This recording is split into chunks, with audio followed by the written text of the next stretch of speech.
તમારી મારી કે દુનિયાના કોઈ પણ વ્યક્તિની એક કોમન ફરિયાદ કે મને કોઈ સમજતું નથી, આ સમજ ક્યાં ખૂટી છે? લોકોની આ ભાવના કે મને કોઈ સમજતું નથી, એ ભાવના હવે વધારે ને વધારે વિકસતી જાય છે. તો પ્રેમ અઢળક છે, પણ સમજણ શક્તિનો થોડો અભાવ છે. એના કારણે આ બધા કોન્ફ્લિક્ટ્સ વધી રહ્યા છે. આપણે પોસ્ટમેનની રાહ જોતા હતા, અત્યારે વોટ્સઅપ આવ્યો, ડબલ ટિક થઈ, બ્લુ થઈ, અને જો તરત રિપ્લાય ના આવ્યો તો સામે ટક ટક ટક ટક ટક ટક એકોઝ ઓફ બિંગ અન્ડરસ્ટુડ. એ મારું પુસ્તક જે એમેઝોન અને દરેક પ્લેટફોર્મ પર અવેલેબલ છે. આ પુસ્તક મેં અમેરિકામાં પણ પબ્લિશ કર્યું, ઇન્ડિયામાં પણ પબ્લિશ કર્યું. શું મળશે આ બુકમાં? જે વાંચતું હશે, જે એને ખરીદતું હશે, એને શું મળશે? તો સંબંધો અત્યારે છે, પણ નદીના બે કિનારા જેવા છે કે એક નાની નાની વસ્તુઓ, પેલું કે નાના નાના તણખલા ભેગા કરીને એક માળો કઈ રીતે બનાવવો, એનો પ્રયત્ન છે. તમને રિયલાઇઝ કરાવે છે કે તમને કોઈ સમજતું નથી. તમે એકલા થઈ જાઓ છો અથવા એકલા પડી જાઓ છો. કે એકલતા અત્યારે વિષય એવો છે કે જે માણસે આપણે બધાએ જાતે વહોરી લીધેલો છે. એક્સ્ટ્રા મેરિટલ અફેર, ત્યાં સુધી સમજ શક્તિનો અભાવ તમને લઈ જઈ શકે છે. એક્સ્ટ્રા મેરિટલ અફેર ચાલુ થવાના બેઝિક મુદ્દાઓ શું છે? અન્ડરસ્ટેન્ડિંગ નથી. પ્રેમ બહુ છે, પૈસો બહુ છે, બધું જ છે, અન્ડરસ્ટેન્ડિંગ નથી. એવું પણ એક કલ્ચર ડેવલપ થઈ રહ્યું છે ઓપન રિલેશનશિપનું.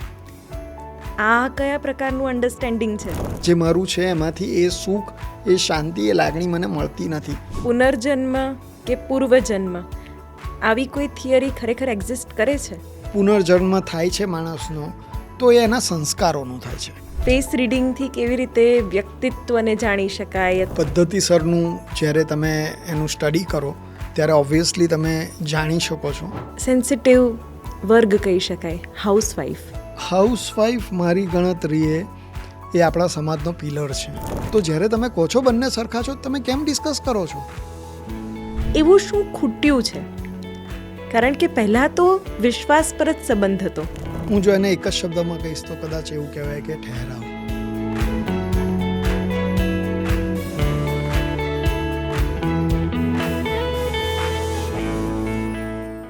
મને કોઈ સમજતું નથી. કદાચ રિલેશનશિપ હોય, કોર્પોરેટ કલ્ચર હોય, સિચ્યુએશન ગમે તે હોય, પણ આ ફરિયાદ આજકાલ કોમન કેમ થતી જાય છે? એના માટે આજનો આ ખાસ પોડકાસ્ટ, જેમાં મારી સાથે ગેસ્ટ હાજર છે તુષાર મહેતા. તુષારજી, રિલેશનશિપ કોચની અત્યારે જરૂર પડી છે. કોઈ કાઉન્સિલ કરે, કોઈ સાચી દિશા બતાવે કે કેવી રીતે રિલેશનશિપને હેલ્ધી રાખવા. કેમ એવી જરૂર પડી છે? અને તમારી, મારી કે દુનિયાના કોઈ પણ વ્યક્તિની એક કોમન ફરિયાદ કે મને કોઈ સમજતું નથી, આ સમજ ક્યાં ખૂટી છે?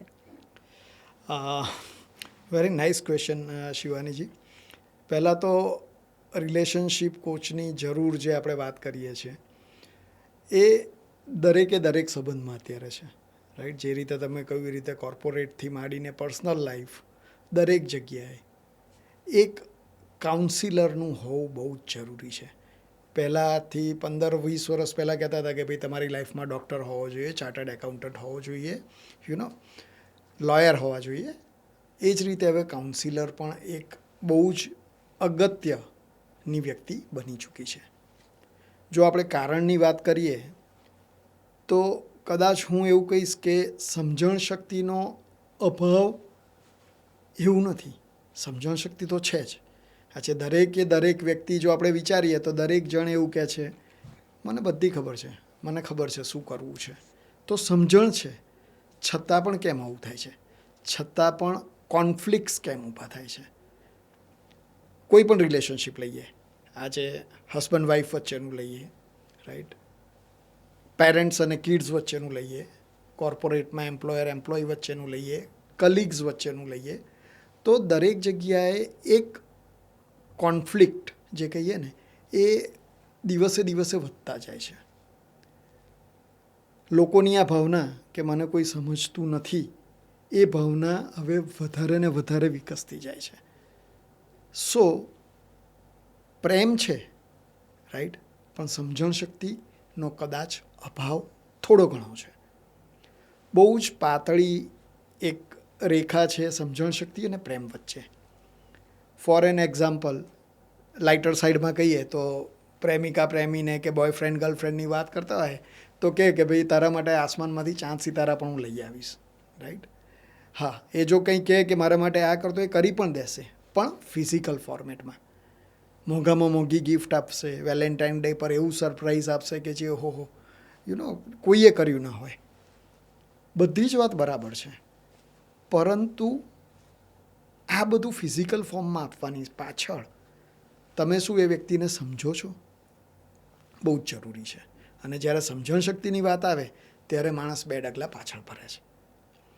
તો પ્રેમ અઢળક છે, પણ સમજણ શક્તિનો થોડો અભાવ છે. એના કારણે આ બધા કોન્ફ્લિક્ટ્સ વધી રહ્યા છે. મારે મોંઘામાં મોંઘી અમૂલ્ય ગિફ્ટ આપવી છે, સામેવાળી વ્યક્તિને મેં પૂછ્યું છે કે મારે શું જોઈએ છે, રાઈટ? કદાચ બની શકે કે એને મોંઘી ગિફ્ટ એને આનંદ આપશે, પણ તમારી સાથે 10 મિનિટ પ્રેમથી, લાગણીથી કે સંવેદનશીલ રહીને તમે એની સાથે વાતો કરો, એને સમજો, એ કદાચ એના માટે બહુ મોટી ગિફ્ટ છે. તો અત્યારની વ્યસ્ત જિંદગીમાં લોકો જ્યારે એક એવી દોડ પાછળ પડ્યા છે કે ધીરજનો પણ સમજણ સાથે અભાવ થઈ રહ્યો છે. તો આ ધીરજ, સમજણ, પ્રેમ આ બધા ફેમિલી મેમ્બર્સ છે, પણ અત્યારે બધા એકબીજા સાથે અથડાય છે. પહેલાંની વાત કરીએ તો પહેલાં આપણે કોઈ પણ પત્ર આવે કોઈનો, આપણે પોસ્ટમેનની રાહ જોતા હતા. જો આપણે બાળપણ આપણું યાદ કરીએ તો પોસ્ટમેનની રાહ જોતા હતા કે લઈને આવે 15 દિવસ, 12 દિવસ, 15 દિવસની આપણી કેપેસિટી હતી. અત્યારે વોટ્સઅપ આવ્યો, ડબલ ટિક થઈ, બ્લુ થઈ અને જો તરત રિપ્લાય ના આવ્યો તો સામે ટક ટક ટક ટક ટક ટક જાણે મશીન ગનની જેમ મેસેજ ચાલુ થઈ જશે. તો આ અધીરાઈ ક્યાંથી ઊભી થઈ, રાઈટ? તો કદાચ હું એવું કહીશ કે જે રીતે પેસ વધી રહી છે, જે ગતિથી લાઈફની સ્પીડ વધી રહી છે, એ ગતિથી સમજણ શક્તિ રિવર્સમાં દોડી રહી છે. અને એને કારણે આ કોન્ફ્લિક્ટ્સ બધા થઈ રહ્યા છે. અને એને માટે જ કાઉન્સિલરની જરૂર પડે છે કે કાઉન્સિલર એક એવો બ્રિજ ઊભો કરે કે જેની અંદર સમજણ શક્તિને તમે ઓળખો તો છો, પણ અપનાવો કઈ રીતે, એનું એક તમને માર્ગદર્શન મળે. તુષારજી, તમારી પ્રોફાઇલ મેં આખી સ્ટડી કરી. 30 વર્ષનો સેલ્સ અને માર્કેટિંગનો અનુભવ, અને એના પછી કેવી રીતે રિલેશનશિપના વિશે તમારે કંઈક ગહન અભ્યાસ કરવો છે કે લોકોને સમજવા છે, કેવી રીતે આખી દિશા ફંટાઈ. અને સેલ્સ અને માર્કેટિંગ પર્સન તો હંમેશા કંઈક મેળવવા જતા હોય, પણ એવા સમયે પછી કંઈક ગિવિંગ એટીટ્યૂડ ક્યાંથી આવ્યો, એના વિશે પણ વાત કરો. ચોક્કસ. 30 વર્ષની મારી કારકિર્દીમાં જો વ્યવસાયિક રીતે હું વાત કરું તો being a sales person, salesman તરીકે મેં મારી કારકિર્દી ચાલુ કરી, બહુ જ ડાઉન લેવલ પર. અને 30 થી 32 વર્ષના સમયગાળામાં ડિરેક્ટર સેલ્સ સુધીની પોઝિશનમાં પહોંચ્યો. ઉપરવાળાની દયાથી 7થી વધારે કન્ટ્રીઝમાં હું કામ કરી ચૂક્યો છું. દરેક જગ્યાએ જ્યાં મેં કામ કર્યું અથવા તો સેલ્સ અને માર્કેટિંગમાં હતો, એટલે મારે લોકો સાથેનો એક વાર્તાલાપ બહુ જ એક સામાન્ય હતો. જેટલા લોકો મારા કલીગ્સ લઈ લો, મારા ક્લાયન્ટ્સ લઈ લો, મારા મિત્રો લઈ લો, રિલેટિવ્સ લઈ લો, જેમની પણ સાથે હું વાત કરું ત્યારે મને એક વસ્તુ કાયમ સમજાતી હતી, અથવા તો એક વસ્તુનો કાયમ અનુભવ થતો હતો કે કોઈ એવા ભાવાત્મક પ્રશ્નો કશેક એમની વ્યાવસાયિક અને એમની વ્યક્તિગત જિંદગીને અસર કરી રહ્યા છે. તો એ પ્રશ્નો કયા હતા? તો લગભગ બહુ જ કોમન પ્રશ્નો. અને મને જ્યારે હું આ વિચારું છું ત્યારે મને પોતાને આશ્ચર્ય લાગે છે કે 7 કન્ટ્રીઝના કલ્ચર અલગ અલગ હતા, છતાં પણ આ પ્રશ્નો તો એક જ હતા. ભાષાઓ અલગ હતી, પ્રશ્નો એક જ હતા. જેમ કે મને કોઈ સમજતું નથી, વારે ઘડીએ એક તકિયા કલમની જેમ આપણે એક બોલવું પડે છે, યાર મને સમજતો ખરો, તું મને સમજતી કેમ નથી, તું મને સમજતો કેમ નથી, રાઈટ? આ બહુ જ એક પેલું કહીએ ને કે બહુ જ કોમન વાક્ય થઈ ગયું છે, પણ એની પાછળનું પેઇન કદાચ કોઈને દેખાતું નથી. લોકોને મારે કાઉન્સિલ કરવાના હતા, ક્લાયન્ટ્સ જોડે કાઉન્સિલિંગ કરું, મારી ટીમ સાથે એમને મોટિવેટ કરું, એમને હું વાત કરું, ફિમેલ કોઈ એમ્પ્લોયી હોય એની સાથે મારે વાત કરવી પડે. તો આવી વાતોમાં એક મિત્રતાનો સંબંધ પણ સ્વાભાવિકપણે બંધ થાય. અને એમાં અમુક પ્રશ્નો એવા તમારી સાથે, અમુક સમસ્યાઓ એવી તમારી સાથે શેર કરે ત્યારે આ બધાનું એક જ હતું કે મેઇન જે લેકિંગ છે અન્ડરસ્ટેન્ડિંગ પર છે, અને સેકન્ડ ઇમ્પ્લિમેન્ટેશન પર છે. તો જ્યારે હું આ જર્નીમાંથી પાસ થતો હતો ત્યારે મને એવું સમજાયું કે અંદરનો મારો એક અવાજ, આત્મા મારું એવું કહેતી હતી કે હિલિંગ અને કાઉન્સિલિંગ સાઈડ મારે આગળ વધવું જોઈએ, કે જેથી કરીને જેટલા પણ એક્સ એમ્પ્લોઈઝ હતા, મિત્રો હતા, કલીગ્સ, ક્લાયન્ટ્સ, એ બધાને એનાથી એટલો બધો ફાયદો થયો હતો. તો મને થયું કે આ શું કામ સમાજ સુધી ના પહોંચાડવું. અને આ જ વસ્તુએ મને એ તરફ પ્રેરિત કર્યો. છેલ્લા 10 વર્ષથી હું બ્રહ્માકુમારી સાથે પણ જોડાયેલો છું. તો બ્રહ્માકુમારીઝમાં પણ એક જ વસ્તુ કહે છે કે બધી સમસ્યાઓનું મૂળ મન છે. તો એ મનને કઈ રીતે આપણે કેળવી શકીએ કે જેથી કરીને આપણા સંબંધો સુધરી શકે, અને જો સંબંધો સુધરે તો આપણામાં હેપીનેસ ફ્રોમ વિધિન ઊભી થાય. તો એક આ હેતુ સાથે મારી જે કંપની છે હેપીનેસ વિધિન, એનો જન્મ થયો, અને આ વિચાર સાથે આ જર્ની પર આગળ વધવાનું મેં નક્કી કર્યું. અને કદાચ આ જ જર્ની સાથે ઇકોઝ ઓફ બિંગ અન્ડરસ્ટુડનો પણ જન્મ થયો. યા એકોઝ ઓફ બિંગ અન્ડરસ્ટુડ એ મારું પુસ્તક જે એમેઝોન અને દરેક પ્લેટફોર્મ પર અવેલેબલ છે. આ પુસ્તક મેં અમેરિકામાં પણ પબ્લિશ કર્યું, ઇન્ડિયામાં પણ પબ્લિશ કર્યું.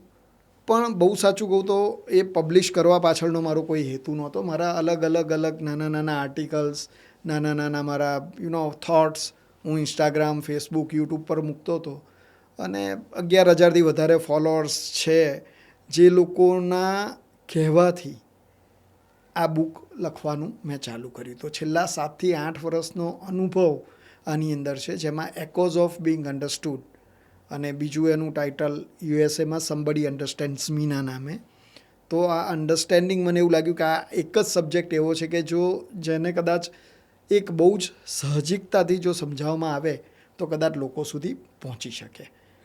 તો આ એક જર્નીમાં એક મારો નિચોડ જે મેં પુસ્તક દ્વારા એક રજૂઆત કરવાનો નમ્ર પ્રયત્ન કર્યો છે, અને લોકોનો પ્રતિસાદ પણ બહુ સારો મળી રહ્યો છે એમાં. તો તુષારજી, એના માટે તમારી જે માર્કેટિંગ અને સેલ્સનું જે જર્ની છે એ વધારે આમાં કામ લાગી છે, કે તમારું જે ઇનર વોઇસ હતો, તમે જે કીધું કે તમારા જે અનુભવો હતા, અવલોકનો હતા લોકોને લઈને, તમે જે ઓબ્ઝર્વ કર્યું, શું મળશે આ બુકમાં? જે વાંચતું હશે, જે એને ખરીદતું હશે, એને શું મળશે? મેં જે રીતે પહેલાં કહ્યું એ રીતે કે સમજણ શક્તિ તો બધામાં જ છે, રાઈટ? બધાને કોઈને પણ કહીએ તો કહેશે મને ખબર છે.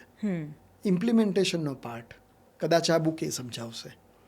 નાના એવા રોજબરોજના કેટલા કિસ્સાઓ હોય છે જેને આપણે કોન્ફ્લિક્ટ્સ કહીએ છીએ, અને જે જો હું કોઈની સાથે વાત કરું તો 2 પ્રકારના લોકો હોય છે. એક પ્રકારના લોકો એવા હોય છે કે જે કહે છે કે આ તો બધું સામાન્ય છે, હસબન્ડ વાઈફને બોલે, ઝઘડા થાય, સામાન્ય છે, એમાં શું પ્રોબ્લેમ છે? અને બીજો એક વર્ગ એવો છે જે એવું કહેશે કે ના, આ તો શક્ય જ નથી. તો સંબંધો અત્યારે છે, પણ નદીના 2 કિનારા જેવા છે. સાથે સાથે તો ચાલે છે, પણ મળી નથી શકતા. તો કદાચ નદીના 2 કિનારાઓને મેળવવાનો એક પ્રયત્ન આ પુસ્તક દ્વારા મેં કર્યો છે, જેમાં હસબન્ડ વાઈફ વચ્ચેના રિલેશનશિપ,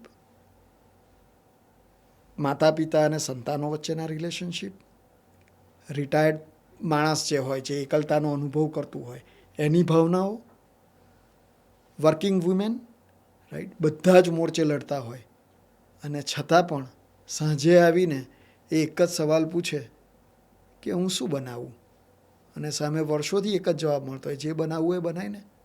તો એની પાછળની વેદના કે ખરેખર આ તમારો જવાબ નથી, પણ આ તમારું ઇગ્નોરન્સ છે. હવે તમે વેલેન્ટાઇન ડે પર એને એક હીરાની અંગૂઠી આપશો, એના કરતાં રોજ એની સાથે બેસી 2 મિનિટ અને જો એને એમ કહેશો કે ચલ ને આજે આ બનાવીને બહુ મજા આવશે. બસ આ જ વસ્તુ છે મારી બુકમાં, કે એક નાની વસ્તુઓ, પેલું કે ને નાના તણખલા ભેગા કરીને એક માળો કઈ રીતે બનાવવો, એનો પ્રયત્ન છે. બિલકુલ. તુષારજી, ઘણી વખત મેં પણ રિલેશનશિપમાં એ ઓબ્ઝર્વ કરું છે, પછી એ મારી રિલેશનશિપ હોય કે આપણી સાથે કોઈક શેર કરતું હોય એની વાત હોય, પણ સતત એકલા હોવાનો ભાવ, શું એ પણ તમને એ જ વાત તમને રિયલાઇઝ કરાવે છે કે તમને કોઈ સમજતું નથી, તમે એકલા થઈ જાઓ છો અથવા એકલા પડી જાઓ છો, તો તમે વાત નથી કરતા, સંવાદ નથી કરતા? તો એવી કંઈક વાત પણ તમે તમારી બુકમાં ઇન્ક્લુડ કરી છે?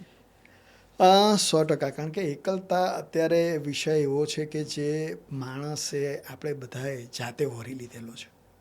ઓકે, આપણે ઘણી બધી જગ્યાએ સોશિયલ મીડિયા પર અને ઘણી બધી જગ્યાએ આપણે વાંચીએ છીએ, સાંભળીએ છીએ કે ડિજિટલાઇઝેશન થવાથી માણસથી દૂર થઈ ગયું છે. કેટલા બધા કોટ્સ આવે છે કે વોટ્સઅપમાં માણસથી દૂર, આમ નજીક છે પણ આમ દૂર.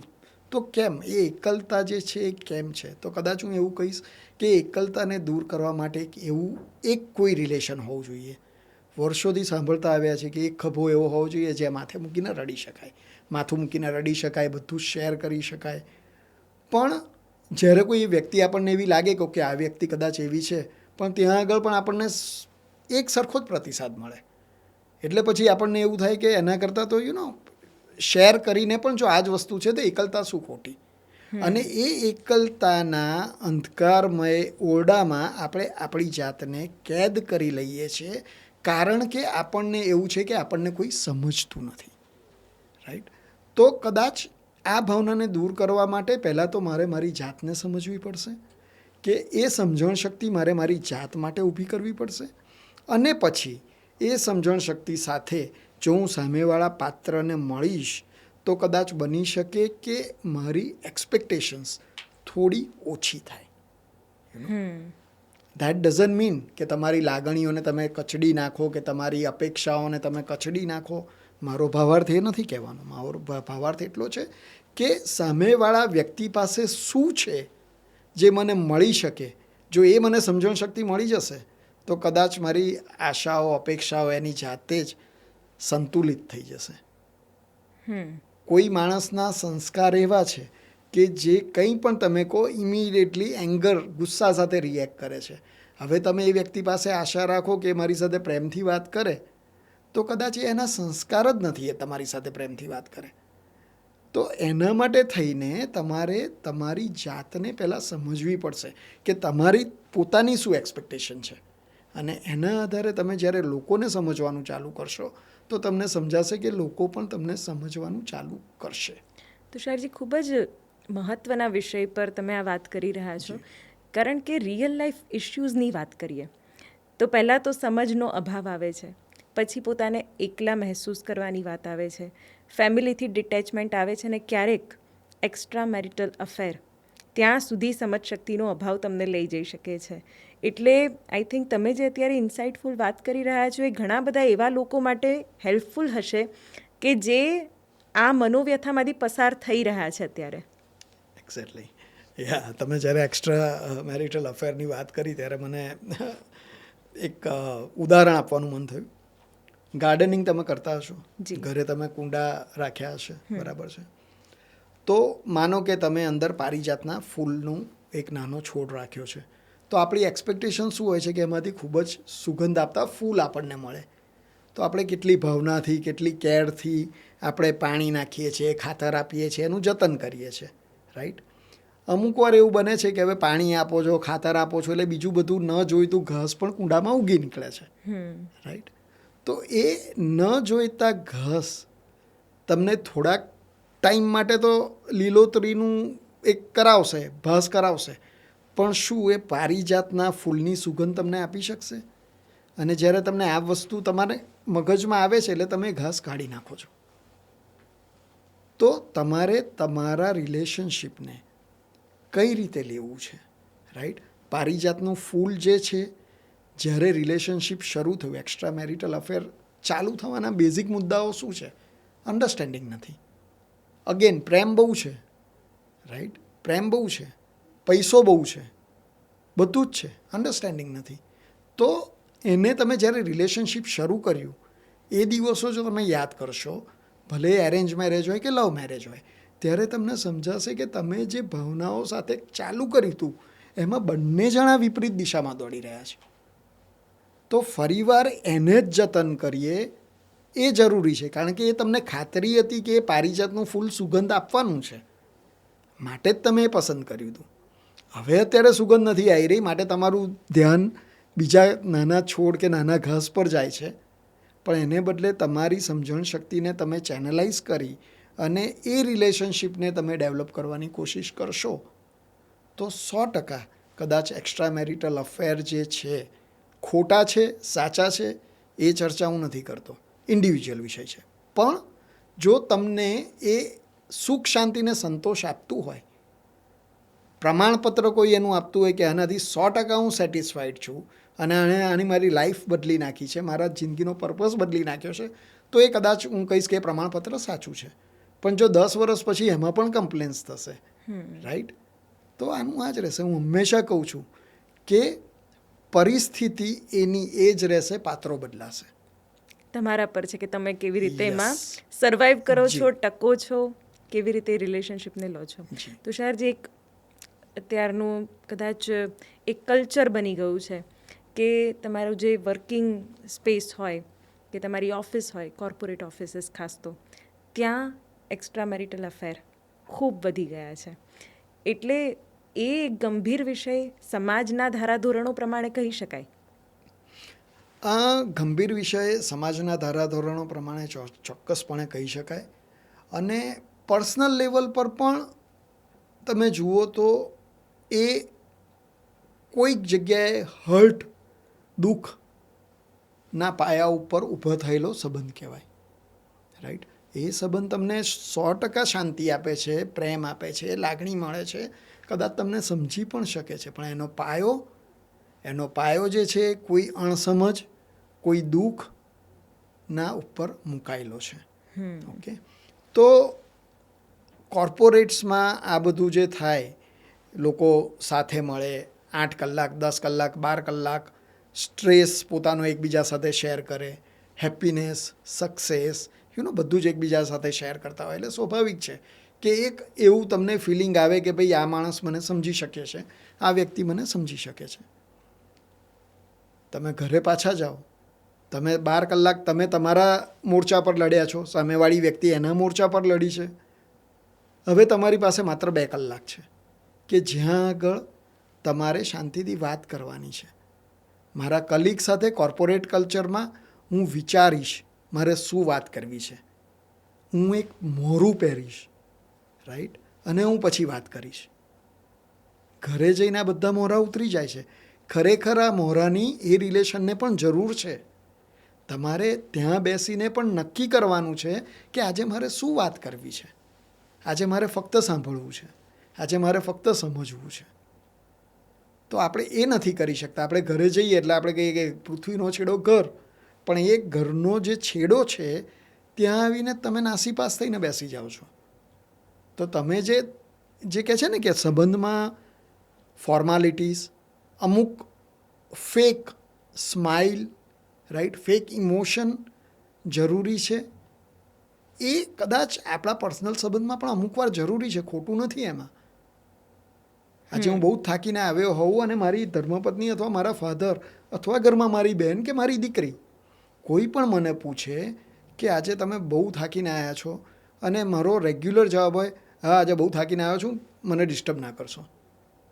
આ મારી પાસે એક ઓપ્શન છે, હું મારું લેપટોપ લઈને બેસી જઈશ. અને બીજો ઓપ્શન છે કે હું માનસિક રીતે તૈયાર થઉં કે મને આ પ્રશ્ન પૂછશે પણ હું એમને એમ કહીશ કે હું થાકી તો ગયો છું પણ આપણે 15 મિનિટ વાત કરીએ. તો આ જે પ્રિપરેશન છે એ પ્રિપરેશન જો કદાચ દરેક વ્યક્તિ કરતી થશે તો કોર્પોરેટમાં જે એક્સ્ટ્રા મેરિટલ અફેર્સનો જન્મ થઈ રહ્યો છે ચણા મમરાની માફક, એ કદાચ ઓછો થશે. આ આપણે એવી વાત કરી રહ્યા છીએ કે એ અફેર્સ કે એક્સ્ટ્રા મેરિટલ જે ઇશ્યુઝ થતા હોય છે એ ના થાય. 2025માં આપણે રહીએ છીએ, હસબન્ડ વાઈફ બંને અર્નિંગ પણ સારું કરે છે, બંને સોશિયલી, ઇમોશનલી, ફાઇનાન્શિયલી ઇન્ડિપેન્ડન્ટ છે. તુષારજી, એવું પણ એક કલ્ચર ડેવલપ થઈ રહ્યું છે ઓપન રિલેશનશિપનું. આ કયા પ્રકારનું અન્ડરસ્ટેન્ડિંગ છે?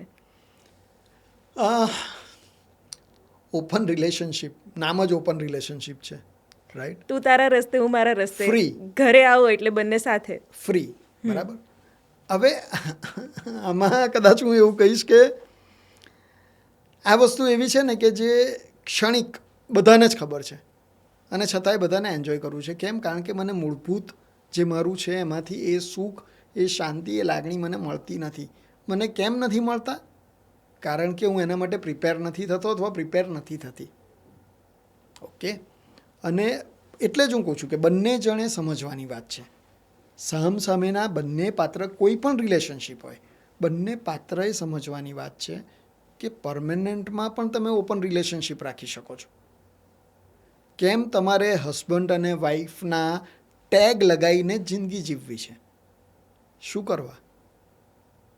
એ તમારા ટેગને તમે એક બાજુ પર મૂકો, તમે એઝ અ પાર્ટનર ટેગ લગાવો ને. તમે એક પાર્ટનર સાથે રહો છો, બંને જણા એ વસ્તુનો વિકાસ કરવાનું ચાલુ કરો. આજે being a relationship coach, Bing a life coach, આજે આ જ મારો દ્રષ્ટિકોણ હું લોકો સાથે શેર કરું છું, લોકોને સમજાવું છું બહુ જ સહજિકતાથી, કે જેથી કરીને લોકોને ખરેખર ખબર પડે કે ભાઈ અમે જે રસ્તે જઈ રહ્યા છીએ એ રસ્તો, અગેન, સાચું ખોટું, I am We are not the not right judging. Person, હા, રાઈટ? we are not આપણે જજ judging. નથી કરવા અહીંયા બેઠા, પણ જ્યારે આપણે એક ઓપન ચર્ચા કરીએ છીએ ત્યારે હું મારું મંતવ્ય જણાવું છું કે ઓપન રિલેશનશિપ છે, બરાબર છે. What about your own esteem, અથવા તો એવી ક્ષણોમાં કે જ્યારે તમારે ખરેખર કોઈની જરૂર છે ત્યારે ઓપન રિલેશનશિપ તમને કેટલી કામ લાગશે? સમાજ, કલ્ચર, આપણે રહીએ છીએ એ દેશમાં, રાઈટ, કે જ્યાં આગળ આ બધી વસ્તુઓ છે જેને સાથે રાખીને ચાલવાનું છે. તો એક જ એવી કોઈ રિલેશનશિપ કેમ આપણે ડેવલપ ના કરી શકીએ કે જેની અંદર ઓપન રિલેશનશિપ પણ હોય, જેની અંદર ફ્રેન્ડશિપ પણ હોય, જેની અંદર સામાજિકપણું પણ હોય, અલગ અલગ flavours, Tusharji, let's make it more interesting. તમે તમારા કાઉન્સેલિંગ દરમિયાન, રિલેશનશિપ કોચિંગ દરમિયાન તમારી સામે કેવા કેવા કિસ્સા આવે છે? કારણ કે અલ્ટિમેટલી રિલેશનશિપના કોઈ પણ ઇસ્યુ હોય એ સીધી અસર સાયકોલોજીને અસર કરે છે. તો કેવા મુદ્દાઓ લઈને તમારી પાસે આવતા હોય છે લોકો? ઘણા બધા લોકો અલગ અલગ પોતાના મુદ્દાઓ લઈને આવે છે. ફોર એન એક્ઝામ્પલ, અત્યારે જે હું પ્રવર્તમાન સ્થિતિમાં જોઈ રહ્યો છું, તો કદાચ પેરેન્ટ્સ અને કિડ્સ વચ્ચેની રિલેશનશિપનો પણ એક એવો મુદ્દો છે કે જે બહુ જ સામે આવે છે, કે બાળક અને માતા પિતા વચ્ચેના અન્ડરસ્ટેન્ડિંગમાં બાળક પોતાની રીતે આગળ વધવા માગે છે, માતા પિતા પોતાની રીતે એની ઉપર એક નિયંત્રણ રાખવા માંગે છે, એ ફિયર સાથે કે કાલે ઉઠીને કોઈ ખોટા રસ્તે ના જાય. ઓકે, તો માતા પિતા બાળકને, ફોર એન એક્ઝામ્પલ, બહાર જવાનો અત્યારે બહુ જ મોટો એક ચાલી રહ્યો છે દોર. હાયર સ્ટડીઝ માટે લોકો બહાર જાય છે. માતા પિતા બધું ભેગું કરી અને એને બહાર મોકલે છે. એવું માને છે કે મેં એમને સ્વતંત્રતા આપી દીધી, પણ એ ખાલી ફિઝિકલ સ્વતંત્રતા હોય છે. માનસિક રીતે, બેટા તે શું ખાધું, એનો ફોન કેમ ના કર્યો, આ વસ્તુ થઈ એનો ફોન કેમ ના કર્યો, તું અહીંયા ગયો તે જણાવ્યું કેમ નહીં, તું મોડો આવવાનો હતો તે કહ્યું કેમ નહીં, તો આ બધા જે એક્સપેક્ટેશન્સ છે, ઓકે, એને હું કદાચ એવું કહીશ કે થોડીક સમજણ શક્તિનો અભાવ છે. તમારો પ્રેમ છે, રાઈટ, પ્રેમ 100% છે, પણ એ પ્રેમ અને સમજણ શક્તિ બે વચ્ચે જે રીતે પાતળી રેખા છે એ જ રીતે પ્રેમ અને બંધન વચ્ચે પણ એક બહુ જ અદ્રશ્ય પણ અભેદ્ય દિવાલ છે. કેરિંગ ઓર કંટ્રોલિંગ, એ ખબર નથી પડતી. એક્ઝેક્ટલી, કેરિંગ ઓર કંટ્રોલિંગ ખબર નથી પડતી. અને એટલા માટે થઈને એ લોકોને એક સાચો માર્ગ આપવાનું કામ હું કરું છું. બીજા ઘણા બધા કેસીસ આવે છે, તો તમે એને ધીરજનો અભાવ કહો કે ગ્રહોની તમે હાડમારી કહો એને, કે માનો કે ગ્રહો તમારા ખરાબ છે એટલા માટે થઈને સેપરેશન થયું, 1000 રીઝન છે. છૂટા પાડવા માટેના 1000 રીઝન માણસ પાસે હોય છે. મારે બિંગ અ લાઈફ કોચ એમને ખાલી એ જ સમજાવવું છે કે સાથે જીવવાનું એક રીઝન તો નક્કી કરો. ન રહેવા માટેના 1000 કારણો જવાબદાર છે, સાથે રહેવા માટેનું એક કારણ શોધી શકશો? શોધ્યું હતું પણ વર્કઆઉટ ના થયું, તો બસ આ જ વસ્તુ છે કે સેપરેશન માટેના જે પણ કેસ આવે ને, આશ્ચર્યની વાત તો એ છે કે 17-18 વર્ષના રિલેશનશિપ, મેરેજ રિલેશનશિપ પછી હવે તું તારા રસ્તે, હું મારા રસ્તે, તમે કહ્યું એ રીતે ઇન્ડિપેન્ડન્સ છે, ઇકોનોમિકલ ઇન્ડિપેન્ડન્સ છે, આઈડેન્ટિટી દરેકની અલગ છે, બરાબર છે, છતાં પણ કેમ? તો કારણ કે પેલા જે 2 કલાક મળે છે ને ઘરે, એ 2 કલાકમાં પ્રિપેર નથી થયા. એ જો 2 કલાકમાં પ્રિપેર થયા હોત તો આ રિલેશનશિપ 17 વર્ષની જગ્યાએ 70 વર્ષ સુધી લઈ જઈ શકાય હોત. બીજે બધે પ્રિપેર થવું છે. ફોર એન એક્ઝામ્પલ, હું જીમ માટે જઉં છું. ઓકે, ફિઝિકલ એપિયરન્સ, મસલ્સ માટે, અથવા તો ફિમેલ હોય તો સ્લિમ દેખાવું કે એનર્જેટિક રહેવું, ઘણા બધા કારણો હોઈ શકે. માનસિક તૈયારી કરીએ છીએ, ત્યાં ખબર છે કષ્ટ પડવાનું છે, રાઈટ. જિંદગીમાં કોઈ દિવસ મોઢામાં ના મૂક્યા હોય એવા સ્વાદ એ લોકો કહેશે જે ડાયટ પ્લાનના ફોર્મેટમાં તમને આપવામાં આવશે અને જે તમે ખાશો. બરાબર. તો ફિઝિકલ એપિયરન્સ, ફિઝિકલ સ્ટ્રેન્થ માટે આપણે જે રીતે તૈયારી કરીએ છીએ, આપણી મેન્ટલ સ્ટ્રેન્થ માટે એ તૈયારી જો કરીએ આપણે, તો કદાચ આ વસ્તુ સેપરેશન ને બધા કેસીસ ના આવે. રિટાયરમેન્ટ લોકોની વાત કરું, કેટલા લોકો લાઈક અમુક 1-2 કિસ્સા એવા છે કે જે મને ખરેખર અંદરથી હચમચાવી નાખે કે 80 વર્ષના મા બાપે એવું જ્યારે કહેવું પડે કે અમને તો બહુ એકલું લાગે છે, અમને કોઈ ગણકારતું નથી, ત્યારે એવું થાય કે આ કઈ જગ્યાએ જઈને ઊભું રહેશે, રાઈટ. હર્યો ભર્યો સંસાર, જે કે ને ગુજરાતીમાં લીલી વાડી મૂકી છે, અને છતાં પણ એમને તો એકલતા જ છે. સમય નથી, મારા બાળકો પાસે સમય નથી, મારા બાળકો પાસે આ નથી, તે નથી. ફરિયાદો બંને પક્ષે સરખી છે. છોકરાઓને બોલાવું કાઉન્સિલિંગમાં ત્યારે એમની ફરિયાદો અલગ હોય, મોટા અવાજે ટીવી ચલાયા કરે છે. અમારું બહુ જ નાના કારણો કે જેને કારણે ડિટેચમેન્ટ વધતું જાય છે ઘરડા મા બાપ અને સંતાનો વચ્ચેનું. અને એ વખતે પછી મારે એમને હમણાં જ 3 દિવસ પહેલાં એક કેસ મારી પાસે આવ્યો ને, ત્યારે વસ્તુ એવી થઈ કે મા બાપ ઘરની બહાર નીકળવા માટે તૈયાર થઈ ગયા હતા, અને એમણે મારો એપ્રોચ એટલા માટે કર્યો કે તમે કોઈ સારું ઘરડાઘર શોધી આપો. ધનાઢ્ય કુટુંબ. મેં કહું પણ અંકલ આ વાત વણસી ક્યાંથી? તો કે હતું તો બધું પેલું એક નાની જોતની જેમ સળગતું હતું જ, પણ એક દિવસ એક ભડકો થઈ ગયો. મેં કહું શું ભડકો થયો? તો કે છે અમે બધા બેઠા હતા અને મને મશીન અપાવ્યું છે મારા દીકરાએ અપાવ્યું છે. તો એ મશીન મેં પહેર્યું હતું, પણ ખબર નહીં કંઈ સેટિંગમાં કંઈ પ્રોબ્લેમ થયો હશે તો મને સંભળાતું નહોતું. બધા બેઠા હતા અને મેં એમને પૂછ્યું કે ભાઈ તમે આ વસ્તુ શું કહેતા હતા, મને સંભળાયું નથી. એકવાર કહું મને ના સંભળાયું ને હવે હું ભૂલી જાઉં છું. મેં બીજી વાર ત્રીજી વાર અને મને એમ કહ્યું કે ના સંભળાતું હોય તો મશીન તમને અપાયું છે, એનો વોલ્યુમ મોટો કરો અથવા બીજા રૂમમાં જઈને બેસો. અને કે અમને લોકોને એટલું બધું અપમાન લાગ્યું આ વાતનું. મેં કહું વાત તમારી બરાબર છે.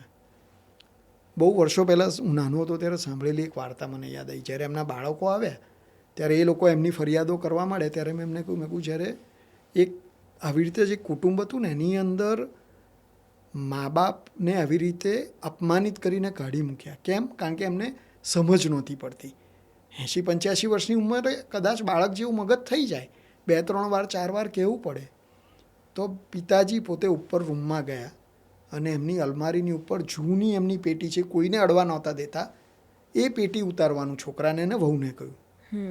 પેલા લોકોને થયું કે અરે વાહ, આ મને લાગે છે કે હવે આ વ્હીલ બધું લખેલું હશે એ આપશે, અને એ અમને કે બેટા પેટી ઉતારીને અહીંયા નીચે લઈ આવો, બધા બેઠા છે ત્યાં આગળ. તો કે પપ્પા આ બધી ચર્ચા આપણે બધા લોકો આગળ? તો કે બધા લોકો આગળ જો અપમાનિત થઈ શકતા હોઈએ તો આ ચર્ચા પણ થશે. લઈ આવ્યો, ખોલે ત્યારે પેલા બંને જણને સ્વાર્થ અને લાલચ કે ચલો કંઈક હવે કહેશે કે ભાઈ આ જાયદાદ તમારા નામે, તમે તમારા રસ્તે, અમે અમારા રસ્તે. જૂનું એક ડાયરી કાઢી, પછી એક ખોલ અંદર, 1 પાનું ખોલ્યું, 2 પાનું ખોલ્યું, 3 પાનું ખોલ્યું. શું લખ્યું છે? તો કે પપ્પા તમે શું બતાવો છો મને? આમાં લખ્યું છે કાગડો કાળો છે, આ કાગડો છે, કાગડો કાળો છે, આ કાળો છે. કેટલી બધી વાર લખ્યું છે તમે? આ શું તમે શું કર્યું છે? કે છે બેટા કે મેં નથી કર્યું, આ તે કર્યું તું જ્યારે નાનો હતો તને સમજ નહોતી પડતી, અને આપણે જ્યારે બાલ્કનીમાં ઊભા રહેતા હતા કાગડો બતાવીને આંગળી કરીને તું પૂછતો હતો આ શું છે, હું તને કહેતો હતો આ કાગડો છે. કેવો છે? આ કાગડો કાળો છે.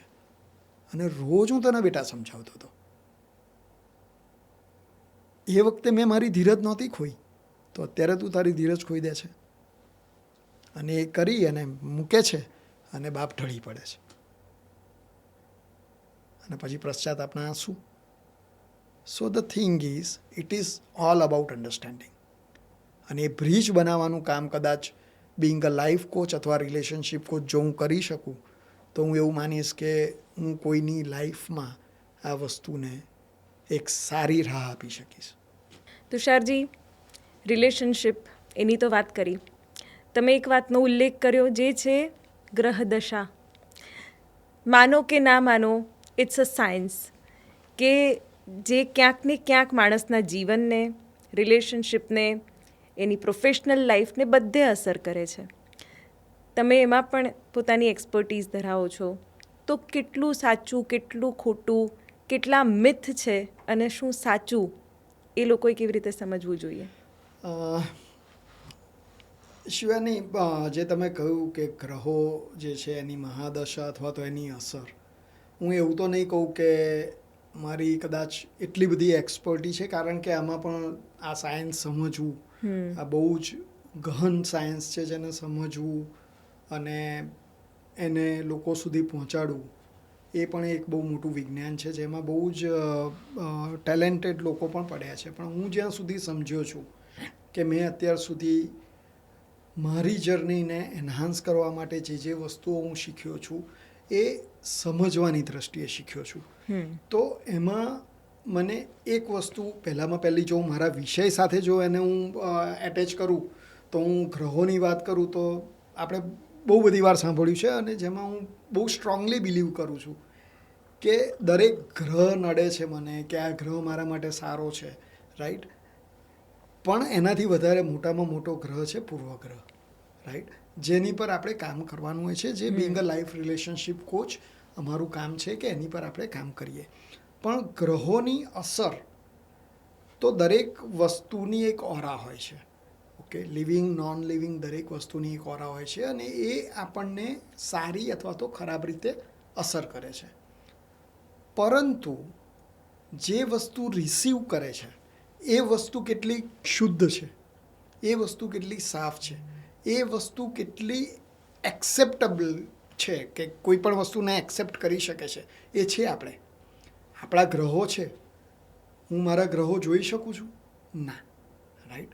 આપણે એ સાયન્સ પર વિશ્વાસ રાખીએ છીએ, પણ આપણને ટેવ શું છે કે જે પણ વસ્તુ મને દેખાય એ જ સત્ય. એટલે જ આપણે ભગવાનને પણ આપણે મૂર્તિ સ્વરૂપે કે ફોટા સ્વરૂપે પૂછીએ છીએ, રાઈટ, કારણ કે આપણને એક આકાર જોઈએ છે. હવે આ ગ્રહોનો તો આપણને આકાર દેખાતો નથી, તો આપણે એને કહીએ કે તમને ગુરુ ગ્રહ નડે છે કે તમને ચંદ્ર નડે છે કે કંઈ પણ, તો એ ગ્રહોની આપણા પર અસર જે છે એને સાચી રીતે સમજવી અને એની ઓરા, એ જે ગ્રહો છે એ ગ્રહોની અસર તમારા ઉપર જે પડે છે એ તમે કઈ રીતે ઓછી અથવા વધારે કરી શકો એના માટે પણ તમારે તમારી ઓરાને પહેલાં સ્ટ્રોંગ અને ક્લીન બનાવવી જરૂરી છે. અને એટલા માટે થઈને જ આ બધા સાયન્સ છે. હું સમજ્યો, મને આ વસ્તુ મને બહુ જ અસર કરે છે, ઓકે, મેં એનો નંગ પણ પહેર્યો, પણ લોજિકલી જો હું વિચારીશ, આજે હું મારા સન અથવા મારા ડોટરને કે કોઈને પણ હું કહું તો એ લોકો પહેલાં લોજિક માગશે કે લોજિક શું છે આમાં. તમે કહો છો મેં પહેરી, પણ what is the logic behind it? જે એસ્ટ્રોલોજર્સ કે જે પણ ગ્રહશાસ્ત્રના નિષ્ણાંત લોકો છે એ સમજાવે છે, પણ સરળ ભાષામાં જો હું એને સમજાવું તો એની અસર તમારી ઓરા, એ ગ્રહોની ઓરા તમારી ઓરા પર પડે છે, જે ઓરા તમને કોઈક જગ્યાએ ફાયદો કરે છે, કોઈક જગ્યાએ નુકસાન કરે છે. બિલકુલ. તો એ આપણે આપણી ઓરાને મજબૂત બનાવીએ, આપણી ઓરાને શુદ્ધ બનાવીએ અને ત્યાર પછી એ ગ્રહોની અસર આપણે જોઈએ. માત્ર કોઈ નંગ પહેરવાથી કે કીડીઓના દર પૂરવાથી ધનની પ્રાપ્તિ થશે એ વસ્તુમાં તો હું પણ લોજિકલી બિલીવ નથી કરતો.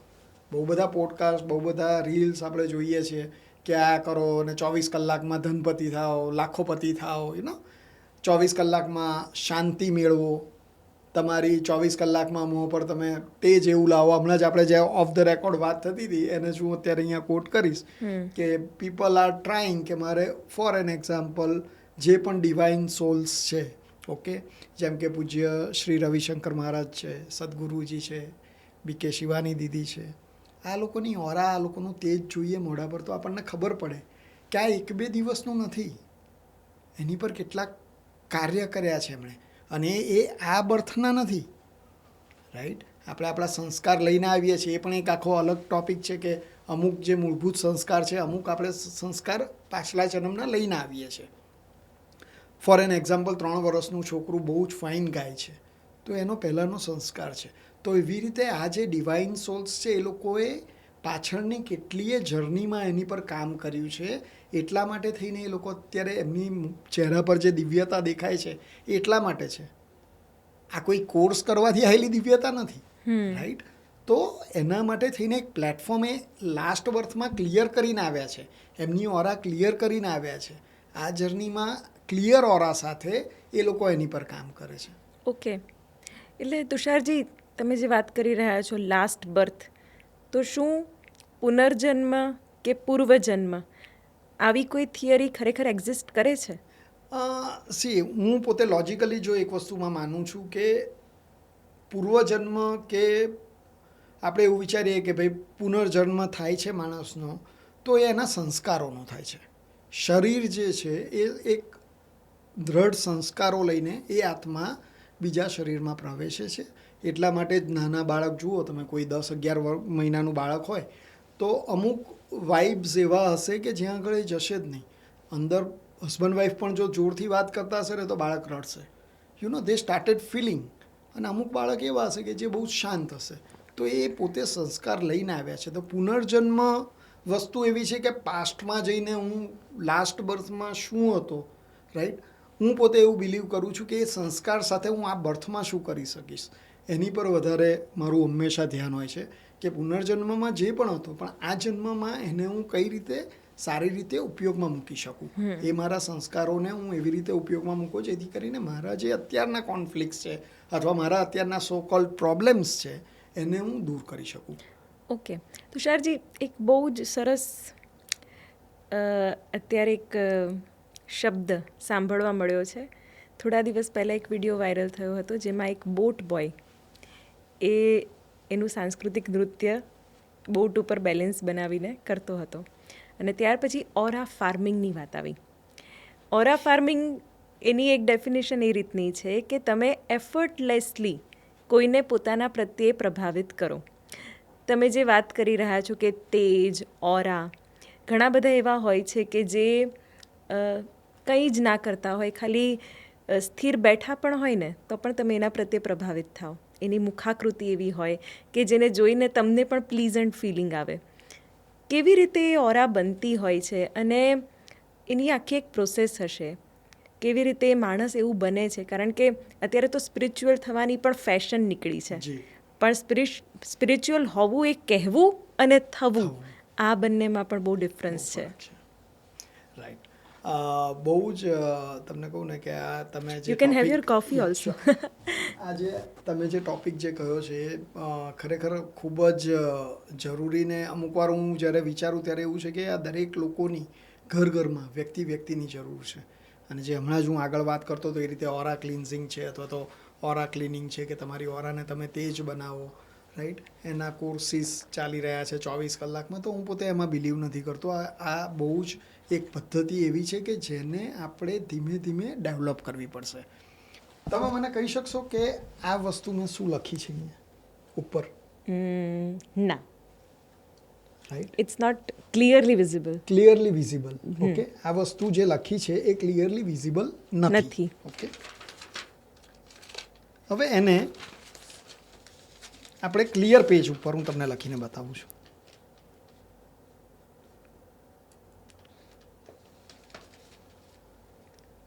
Okay, it's a star. Right. That means what I mean to say is કે જેમ ઓરા ક્લિનિંગની વાત આપણે કરીએ છીએ તો કોઈ પણ વસ્તુ લખેલી છે એની પર હું તમને કંઈ લખીને બતાવું તો એ ક્લેરિટી નથી આવતી. ઓરા ક્લિનિંગ પણ કંઈક આવું જ છે. અને જે મેઇન કામ Bing a life relationship coach અથવા તો જેની આપણે વાત કરીશું એ લખેલા ઉપર લખવાનો પ્રયત્ન આપણે કરીએ છીએ, રાઈટ. તો સૌથી પહેલું પ્રોસેસ હું જે માનું છું અને હું જે લોકોને સમજાવું છું એ છે ક્લિનિંગ, ઇરેઝિંગ, રાઈટ. પહેલાં ઇરેઝ કરવું પડશે, ત્યાર પછી નવું લખવાનું ચાલુ થશે. મારી ઓરા જે રીતની અત્યારની છે એને હું રાતોરાત કોઈ પણ સંજોગોમાં નેગેટિવ ઓરા હશે તો એને પોઝિટિવ નહીં બનાવી શકું. મારે પહેલાં એ નેગેટિવ ઓરાને દૂર કરવી પડશે અને ત્યાર પછી એની ઉપર મારે પોઝિટિવ ઓરા બનાવવી પડશે.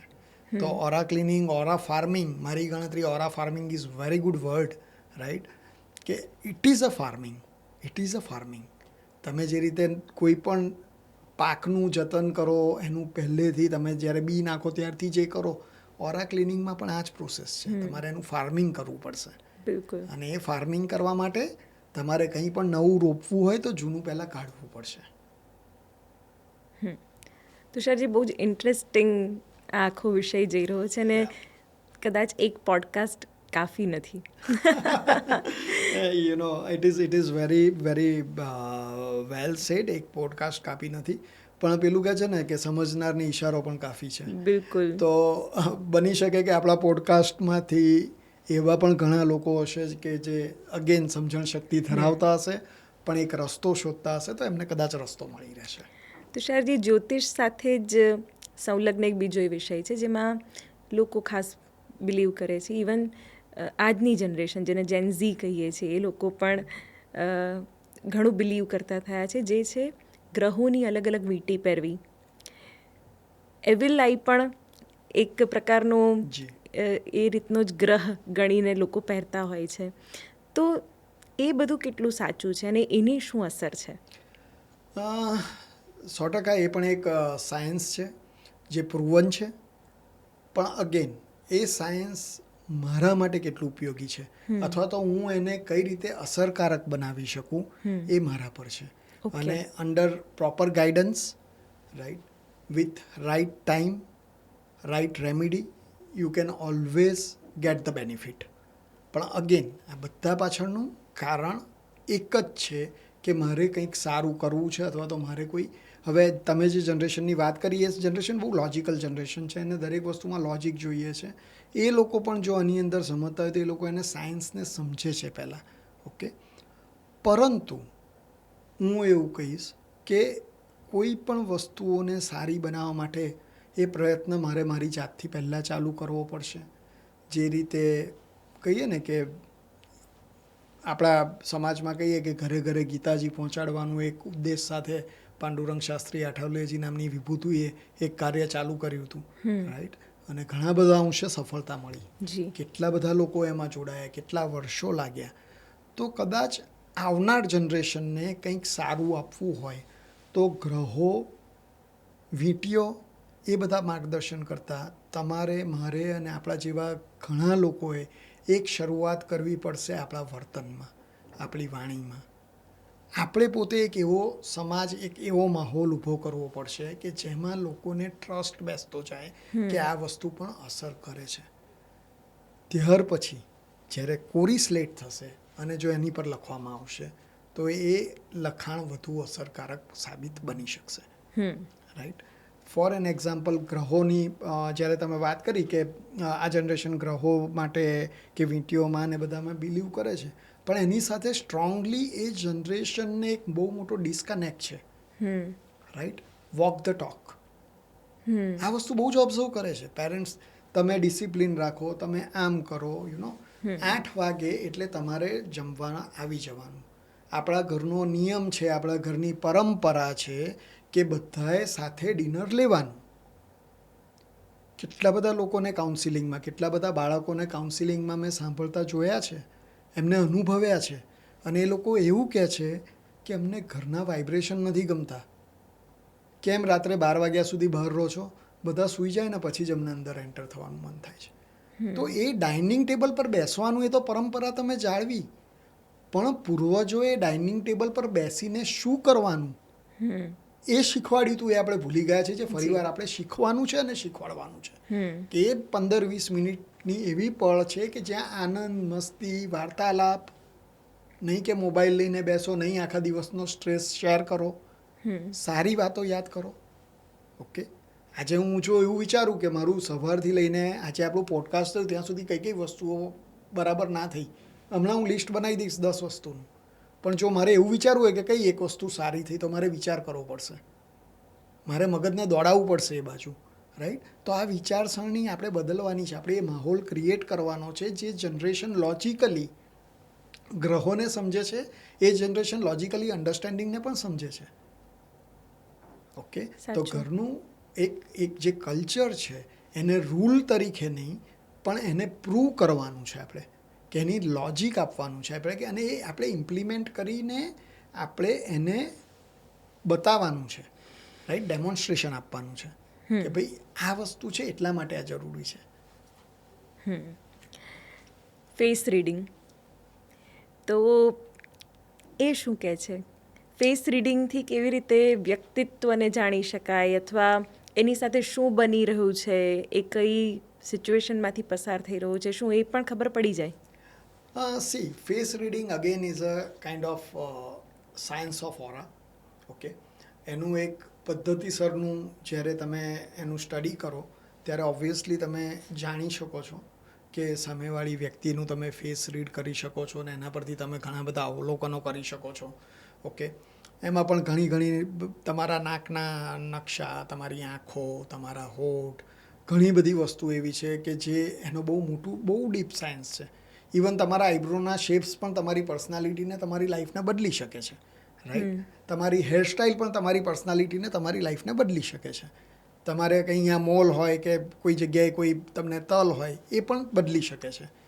હવે એમાં હું જો આપણે ઊંડાણપૂર્વક વાત કરીએ તો છેવટે એવું થાય, કોઈને પૂછીએ આપણે, જે હું જ્યારે શીખ્યો છું, જેટલા લેક્ચર્સ ભર્યા છે, જેટલા સર્ટિફિકેશન્સ લીધા છે, મેં કાયમ એક પૂછ્યું છે કે ઓકે, મોલ છે અહીંયા આગળ, મને તલ છે, નુકસાન કરે છે, તો કે રિમૂવ કરી દો.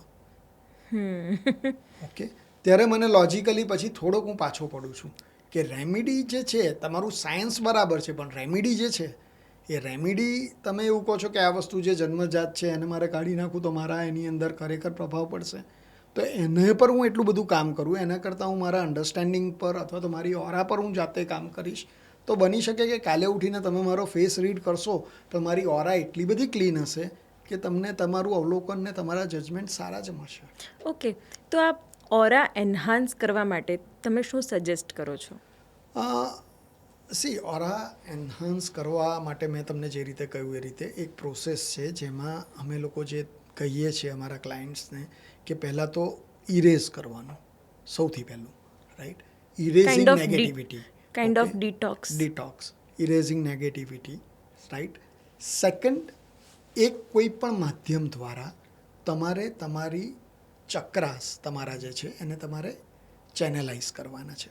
ઓકે, ચક્રાસનું પણ ઓરા જેટલું ડીપ સાયન્સ છે, જે બંને બહુ જ કોરિલેટેડ છે. તો આ બધાનું કોમ્બિનેશન, પામિસ્ટ્રી, ફેસ રીડિંગ, NLP, વાસ્તુશાસ્ત્ર, ઓકે, ઓરા અને ચક્રા, આ 6 વસ્તુઓનું કોમ્બિનેશન કરી અને એક એવી પ્રોસેસ તૈયાર કરવામાં આવી છે કે જેથી કરીને તમે તમારી ઓરા ઉપર કામ કરી શકો તમારા ચક્રોના મદદથી. અને આ રીતે આ પ્રોસેસ તમે સ્ટેપ બાય સ્ટેપ જો તમે કરો છો તો 101% તમને એનું રિઝલ્ટ મળે જ છે. ઓકે, જેમ કે મેડિટેશન. ઓકે, જો હું મેડિટેશનની વાત કરું તો મેડિટેશનમાં મોટે ભાગે જેટલા લોકોને મેં સાંભળ્યા છે, 10 વર્ષથી હું અનુભવ કરી રહ્યો છું, હજી પણ હું શીખી રહ્યો છું, શીખવાડી રહ્યો છું, બહુ જ કોમન એક પ્રશ્ન, ખબર છે મેડિટેશન કઈ રીતે કરવું, થતું નથી. રાઈટ, થતું નથી. કેમ થતું નથી? તો બેસીએ એટલે મગજ દોડવા માંડે છે. ઓકે, તો મારું માનવું એવું છે કે તમારું જે આત્મા છે, ઓકે, એ તમારું બાળક છે. તમારું આત્મા તમારું બાળક છે. ઘરમાં કોઈ નાનું બાળક હોય એની આપણે કેટલી કેર કરીએ, રાઈટ. આ તમારું બાળક તમારી જોડે વર્ષોથી તમારી સાથે છે. ગયા જન્મમાં પણ આ જ બાળક હતું, શરીર અલગ અલગ ફોર્મ લે છે. ઓકે, તો એ બાળકને તમે કેટલી વાર પેમ્પર કર્યું, એ બાળકને તમે કેટલી વાર હેપી બનાવ્યું, એ બાળકને તમે કેટલી વાર મોટિવેટ કર્યું. મારી ગણતરીએ આ કરવાની પ્રક્રિયા એટલે મેડિટેશન છે. કે આપણે ક્યારેય આપણા આત્માને કહ્યું કે બેટા ચિંતા ના કર, આવી રીતે કર. આપણે બધું જ એને as a garbage bag use કરીએ છીએ. આ વસ્તુ અહીં નાખી, આ વસ્તુ અહીં નાખી, પછી આપણે કહીએ છીએ કે ડિપ્લીટ થઈ રહ્યું છે, તો એ ડિપ્લીટ જ થશે ને, રાઈટ. હવે નાના બાળકને, ઘરના નાના બાળકને આપણે ફ્લેટમાં રહેતા હોઈએ કે ઘરમાં રહેતા હોઈએ, ખુલ્લા ગ્રાઉન્ડમાં લઈ જઈએ. હવે ત્યાં ક્રિકેટ મેચ ચાલી રહી છે, બાળક બેઠું છે, એને રમવું છે, જોયા કરે છે. જેવી ક્રિકેટ મેચ પતી જશે, ગ્રાઉન્ડ ખાલી થઈ જશે અને તમે બાળકને મૂકશો તો બાળક શું કરશે? દોડશે, એને જ્યાં મન ગમશે ત્યાં જશે, ફરશે, રાઈટ? કોઈ કંટ્રોલ વગર આખું ખુલ્લું બાળક છે. આ બાળક પણ એ જ છે. જ્યારે હું મેડિટેશન કરવા બેસું છું ત્યારે મારું કોન્શિયસ માઇન્ડ ધીમે ધીમે બંધ થાય છે અને અનકોન્શિયસ માઇન્ડ જે મારું બાળક છે એને ખુલ્લું મેદાન મળે છે. એટલે 20 વર્ષ પહેલાંનું પણ કંઈક યાદ કરાવશે, ના થવાનું પણ કંઈક યાદ કરાવશે, રાઈટ? તો એને ધીમે રહીને તમારે કંટ્રોલમાં કઈ રીતે કરવું, બહુ જ એકદમ સાહજિક રીતે એ પ્રોસેસ જો શીખવામાં આવે તો ધીરે ધીરે ધીરે ધીરે તમે ઓરા ક્લિન્સિંગ પર આગળ વધી શકો છો. ઓકે, તુષારજી, તમારી જે પ્રોફાઇલ છે, તમે જે કરી રહ્યા છો એના પરથી હું એટલું સમજી રહી છું કે તમે વ્યક્તિઓના મન વાંચી શકો છો. ફેસ રીડિંગ તો છે જ, પણ વ્યક્તિઓના મન પણ વાંચી શકો છો. હવે આમાં જ એક સેન્સિટિવ વર્ગ કહી શકાય, હાઉસવાઈફ, કે જે ઘણી બધી રીતે એમણે હાઉસહોલ્ડ ડ્યુટીઝમાં પોતાને વ્યસ્ત કરી દીધા છે. કદાચ આવી રીતે એમની સાથે કોઈ ઇમોશન્સને શેર કરવા માટે એ કેટલા સેન્સિટિવ છે એને સમજવા માટે આવો કોઈ પર્ટિક્યુલર સંવાદ પણ ઘરમાં નથી થતો. તો એ જે હાઉસવાઈફ્સ છે કે જેને નાની નાની વાતે વેલિડેશન જોઈએ છે કે હું કેવી લાગું છું, શું હું બહુ જાડી થઈ ગઈ છું, શું હું અંડરવેટ થઈ ગઈ છું, એ બધી વસ્તુઓ પણ જેને અસર કરતી હોય, તો એવા વર્ગને તમે કેવી રીતે કાઉન્સિલ કરો છો? એ લોકોની મનોવ્યથા ક્યાં તમે ઓબ્ઝર્વ કરો છો? હાઉસવાઈફ મારી ગણતરીએ એ આપણા સમાજનો પિલર છે. ઓકે, અનફોર્ચ્યુનેટલી એને અવગણવામાં આવે છે. તમે જે રીતે કહ્યું એ રીતે ઇગ્નોર કરવામાં આવે છે. પણ કદાચ એક હાઉસવાઈફ જે મેનેજમેન્ટનો સ્તોત્ર છે, જે હું કહીશ કદાચ કે they are master ગુરુઝ, they are ગુરુઝ in management. Okay, બધા જ જાણીએ છીએ ઘરને મેનેજ કરવું, બાળકોને સંભાળવા, બાળકોને મોટા કરવા, સેવિંગ્સ કરવું, ફાઇન રસોઈ બનાવવી, ઇવન બરણીઓ સારી રીતે ગોઠવી હોય ને એમાં પણ મેનેજમેન્ટ છે. તો હરપણે હર ક્ષણે એક પાવરફુલ મેનેજમેન્ટ કઈ રીતે કરવું એના એક્ઝામ્પલ્સ જો આપી શકતા હોય તો એ હાઉસવાઈફ્સ છે. એ લોકો માટે પહેલાંમાં પહેલું તો હું એક જ વસ્તુ કહીશ કે એ લોકોએ પોતાની માનસિક મનોદશામાંથી બહાર નીકળવાનું છે અને એ લોકોએ સ્ટ્રોંગલી વિચારવાનું છે કે they are pillars of the family. જ્યાં સુધી, કારણ કે હું આવું એટલા માટે કહું છું કે ઘણીવાર હું કોઈની સાથે ચર્ચા કરતો હોઉં તો મને લાગે કે આજે તો બહુ ફાઇન બનાવ્યું હતું ને પણ કોઈએ કંઈ નોટિસ જ ના કર્યું. એમાં શું છે? થાય આવું. તો મેં કહું બેન, જ્યારે તમે ખરાબ બને, મીઠું વધારે હોય ત્યારે તો 10 વાર તમને કહે છે, રાઈટ? તો હા ભાઈ, હવે મારી તો ફરજ છે ને. તો તમારી જે ફરજ છે એ તમારી ફરજ સામે લાગણીઓ કોઈ દર્શાવે અને તમે એ લાગણીઓ મેળવો એ તમારો હક પણ છે. ઓકે, તો તમારે એના માટે થઈ અને તમારી ઓરાને એ રીતે ક્લીન કરવાની છે કે જેથી કરીને સામેવાળી વ્યક્તિ તમારી સાથે આવે, બેસે અને તમારી સાથે બે પ્રેમથી વાત કરે, તમને ઇમ્પોર્ટન્સ આપે. ઓકે, બાકી હું એવું નથી માંગતો કે કોઈ પણ વ્યક્તિ દુનિયામાં છે કે જે સ્ત્રીને ઇમ્પોર્ટન્સ આપી શકે. આપણે જ્યારે વાત કરીએ છીએ કે સ્ત્રીને પુરુષ બંને સરખા છે, તો એને ઇમ્પોર્ટન્સ કેમ આપવું છે? ઇમ્પોર્ટન્ટ જ છે. તો હું એને ઇમ્પોર્ટન્સ આપું છું, માટે હું મહાન છું. કેટલા બધા હું વક્તાઓને સાંભળું છું કે જ્યાં આગળ એવું કહેવાય છે કે સ્ત્રી સ્વાતંત્ર્યની વાતો કરે છે, પણ એ વાતો જ કેમ કરવી પડે છે? જો હું એવું માનતો હોઉં કે બંને સરખા છે, પુરુષ માટે તો કોઈ વાત નથી કરતું. મેં ક્યારેય સાંભળ્યું નથી પુરુષ સ્વાતંત્ર્ય માટે થઈને કોઈ લેક્ચર આપ્યું હોય. ઓકે, તો જ્યારે તમે કહો છો બંને સરખા છો, તમે કેમ ડિસ્કસ કરો છો? તમે એ વસ્તુનો ચર્ચા કરો કે એને એનહાન્સ કઈ રીતે કરવાનું, એને આગળ કઈ રીતે વધારવાનું. તો આપણી જે આ એક સમજની જે જૂઠી અને જૂની દિશા છે ને, એમાંથી બહાર આવવું પડશે દરેક જણે. અને જો એ દરેક જણા બહાર આવ્યા તો ઘરમાં રહેલી દરેક હાઉસવાઈફને આપણે માન, પ્રતિષ્ઠા અને પ્રેમ 100% આપી શકીશું. અને એ આજની તારીખમાં આ પણ એક one of the most difficult situation અત્યારે બની રહી છે કે હાઉસવાઇફ્સ તરીકે કન્સિડર ન કરતા એને એક તમે પિલર તરીકે કન્સિડર કરો, રાઈટ, અને એ ભાવના, માન, સન્માન તમે કેળવો, એ સમજણ શક્તિ ડેવલપ કરવી જરૂરી છે. તુષારજી, તમારી વાતો પરથી કેટલું બધું તમારી એક અલગ જ પર્સનાલિટી જાણવા મળી રહી છે કે 30 વર્ષના માર્કેટિંગના અનુભવી, ત્યાર પછી એક મેડિટેટિવ પર્સનાલિટી, સાથે જ લાઈફ એન્ડ રિલેશનશિપ વિશે તમે આટલું સારું બોલી શકો છો, કાઉન્સિલ કરી શકો છો. તમારો હજી પણ એક પહેલું છે કે જે દર્શકો સુધી પહોંચવો જોઈએ, એ છે સામાજિક પહેલું. રોબિનહુડ આર્મી, એના વિશે શું કહેશો? કેવી રીતે તમે એમાં ઇન્વોલ્વ થયા? અત્યારે શું એક્ટિવિટીઝ થઈ રહી છે?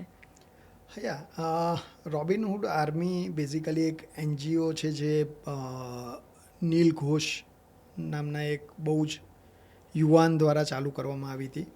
અને he was a CEO in one of the food chain. અને એમાંથી એમને એક વિચાર આવ્યો કે આ જે ફૂડ છે, જે લેફ્ટ ફૂડ છે, અનટચ ફૂડ છે, એ લોકો સુધી પહોંચાડીએ. અને મેં આપને જે રીતે કહ્યું છે, એ રીતે ઘરે ઘરે ગીતાજી પહોંચાડવાનો પ્રણ, એવો જ પ્રણ આમણે લીધો. અને આજે વિશ્વભરમાં રોબિનહુડ આર્મી આ કાર્યમાં બહુ જ સફળતાથી આગળ વધી રહી છે. જ્યારે આ વસ્તુને મેં જોઈ, અનુભવી, ત્યારે મને વિચાર આવ્યો કે ખરેખર આ બહુ ઉમદા કાર્ય છે. અને લોકો પૈસા, ડોનેશન બધું આપવા તૈયાર હોય છે, ટાઈમ આપવા માટે કોઈ તૈયાર નથી. એટલા માટે થઈને આણંદમાં આ ચેપ્ટરની પણ મેં શરૂઆત કરી, જેમાં લોકોના ઘરે જઈને કોઈ બર્થડે પાર્ટી હોય, કોઈ પ્રસંગ હોય, તો એમનું જે ફૂડ વધ્યું હોય, ડિશમાં મૂકેલું નહીં, પીરસ્યા વગરનું ફૂડ જે વધ્યું હોય એ ફૂડ નાખી દે, એને બદલે એ ફૂડને લઈ આવવાનું. પહેલાં અમારી ટીમ એને ટેસ્ટ કરે, whether it is eatable or not, edible or not, અને ત્યાર પછી તરત જ ઇમિડિયેટલી એ ફૂડ એવા વ્યક્તિઓ સુધી પહોંચાડવાનું કે જે લોકોને એક ટંકનું ખાવાનું મળ્યું નથી. તો આ એક જ્યારે અમે ચાલુ કર્યું ને જ્યારે અમે લોકો આ મિશન કરતા હતા, તો હું તમને એક કિસ્સો કહીશ. એક સ્લમ એરિયામાં આણંદમાં અમે લોકો કરતા હતા, અને રાઈસ હતો મારી પાસે. મારી ટીમ બીજી બધી વસ્તુ આપતી હતી, મારી પાસે રાઈસ હતો. અને રાઈસ પતી ગયો એટલે પછી આમ કરીને ખખડાઈને મેં ચમચો આમ રાખ્યો હતો, અને એક આટલો નાનો છોકરો આવ્યો, અંકલ મને ભાત આપો ને. મેં કહું બેટા ભાત પતી ગયો. પણ મારે ભાત ખાવો છે અંકલ, બહુ ભૂખ લાગી છે. મેં કહું બેટા ભાત પતી ગયો. ક્યાં પતી ગયો છે? આ ચમચા પર ચોંટેલો તો છે. અને ત્યારે મને સમજાયું કે એક એક દાણાની શું કિંમત છે. અને લિટરલી મારી આંખમાં પાણી આવી ગયા કે ખરેખર આ વસ્તુને, જે આ મિશન છે, એને લોકો સુધી જેટલું બને એટલું પહોંચાડીએ કે જેથી કરી કોઈ વ્યક્તિ ભૂખ્યા પેટે ના સૂવે. તો આ એક બસ કોઈનો ઉમદા એક વિચાર પકડીને આગળ વધવાની કોશિશ છે. સમાજમાં કેવા કેવા કિસ્સાઓ આપણને અંદરથી હચમચાવી દે છે. આવા ટાઈમે હીલિંગ એ ખૂબ જ જરૂરી છે. તમે સમાજ સેવાથી કરો, કાઉન્સિલિંગથી કરો, કોઈની વાત સાંભળવી એ પણ એક પ્રકારનું હીલિંગ જ છે. Very true. તો તુષારજી, એઝ અ હીલર કેવી રીતે લોકોને ટ્રીટ કરો છો? કેવા ઇશ્યુઝ તમારી પાસે આવે છે? શિવાનીજી, તમે પહેલાં જે કહ્યું ને કે કોઈને સાંભળવું, એ પણ એ બહુ મોટી હિલિંગ છે. મોટે ભાગે શું થતું હોય છે કે કોઈની પણ પાસે આપણે જઈએ તો એમાં એવું જોયેલું છે કે વ્યક્તિને તકલીફ હોય ને એના કરતાં કહેનારો વધારે બોલતું હોય છે. કે જાણે અમુક વાર એવું લાગે કે પોતાના નોલેજની જાણે ખરાબ શબ્દોમાં કહે તો ઉલટીઓ કરે છે. અરે પણ સામેવાળા માણસને તમારે સાંભળવાની જરૂર છે. એ તમને કંઈક કહેવા આવ્યું છે, શેર કરવા આવ્યું છે. તો અગેન અહીંયા સેમ સાયન્સ છે કે પહેલાં ખાલી તો થવા દો, પછી ભરો. રાઈટ? પહેલાં ભૂસો પછી લખો, એ રીતે પહેલાં ખાલી તો થવા દો, પછી ભરો એને. તો પહેલાંમાં પહેલું એને સાંભળીને, એને એની વેદનાઓને સમજીને, પ્રી ઓક્યુપાઈડ માઇન્ડસેટ વગર, કોઈ પણ પ્રેજ્યુડિસીસ વગર એનું અવલોકન કરીને તમે એ પર્ટિક્યુલર વ્યક્તિને ઓરાને પહેલાં તમે ચેક કરો. રાઈટ? એને ઓરાને ચેક કર્યા પછી સેકન્ડરી એને કઈ રીતે રિપેર કરી શકાય છે એનું માર્ગદર્શન, અને એ રિપેરિંગમાં ચક્રાસ કઈ રીતે કામ લાગે છે. તો આ આખું એક સાયન્સ જે છે, જે કમ્બાઇન્ડ સાયન્સ એક હું મારા જે પણ ક્લાયન્ટ્સ છે એમને આપવાનો જે પ્રયત્ન કરી રહ્યો છું, અને એનો સફળતાનો રેશિયો જોઈને મને ખરેખર ખૂબ જ આનંદ થાય છે કે it is working like a miracle. તો ફોર એન એક્ઝામ્પલ, આપણે નાના હતા ત્યારથી આપણને 5 ઇન્દ્રિયો કઈ છે, રાઈટ? હવે જ્યારે આપણે ઓફ ધ રેકોર્ડ હમણાં જે વાત થઈ કે કુંડલીની જાગૃત કરવાના કોર્સિસ, કે 24 કલાકમાં કુંડલીની જાગૃત કરો, બ્રહ્મર્ષિઓ મહર્ષિઓ વર્ષોની તપસ્યા કર્યા પછી પણ કુંડલીની જાગૃત નથી કરી શક્યા. એ જો હું 24 કલાકમાં કરી શકું તો કદાચ મારે પૃથ્વી પર નહીં, સ્વર્ગમાં રહેવું જોઈએ. હું કોઈને ક્રિટિસાઇઝ નથી કરતો, પણ it is not that easy. શરૂઆત બેઝથી કરવી પડશે, 7 ચક્રોને સમજવા પડશે. આપણને બધું જ, આપણે પહેલાં વાત કરી એ રીતે ટેન્જિબલ, બધું જે દેખાય છે એ જ હું માનું, રાઈટ? જે દેખાય છે એ જ વસ્તુ હું માનું, એ સાયન્સમાં આપણે બિલીવ કરીએ છીએ. પણ એની સાથે સાથે આપણે એક એવું પણ સાયન્સ છે કે જેને આપણે બિલીવ કરીએ છીએ, ઈશ્વર કોઈએ જોયા નથી. ઓકે, આત્મા, જીવ, ચેતના કોઈએ જોઈ નથી. ઓકે, એ ખરેખર સોર્સ છે કે જે બધું જ ચલાવે છે, જેને આપણે જોયું નથી. આપણે એને નામ આકાર આપી દઈએ છીએ આપણી કન્વિનિયન્સ પ્રમાણે, પણ ખરેખર તો એ નિશરીર છે, જેનો કોઈ આકાર નથી. ઓકે, ચેતનાનો કોઈ આકાર નથી. એ વસ્તુ આખા યુનિવર્સને ચલાવે છે, તમને ને મને ચલાવે છે. ઓકે, એની સાથે હું કઈ રીતે કનેક્ટ કરી શકું ઇઝીલી, પ્લસ મારી ઓરા વિઝિબલ છે, ચક્રો વિઝિબલ છે? ના, મેં તો જોયા નથી કોઈ ડૉક્ટરે ખોલીને બતાવ્યું કે ભાઈ તમારું આ મૂલાધાર ચક્ર બરાબર નથી, એને હું ક્લીન કરીને મૂકી દઉં છું પાછું. તો એ ચક્રાસને તમારે, જે દેખાતું નથી એને તમારે એક્ટિવેટ કરવાનું છે, એને તમારે અનબ્લોક કરવાનું છે, રાઈટ? તો એના માટે થઈને એનું સાયન્સ સમજવું જરૂરી છે. જેમ કે આપણી ઇન્દ્રિયોની આપણે જો વાત કરીએ કે નાના હતા ત્યારથી આપણને શીખવાડવામાં આવ્યું છે, નાક, જીભ, સ્વાદ, ત્વચા, આંખ, આ બધી વસ્તુઓ જે ચક્રા છે એ પણ એક એલિમેન્ટના બેઝ પર છે. ચક્રાના એલિમેન્ટ પણ છે. ઓકે, વોટર છે, એર છે. જેમ કે મૂલાધાર ચક્ર છે તો ભાઈ earth is the element. Okay, nose એને રિલેટેડ છે, દેટ મીન્સ કે સ્વાદ ને બધું એને રિલેટેડ છે. તો એ સાયન્સને બહુ જ સારી રીતે, બહુ જ સજીકતાથી સમજવામાં આવે છે.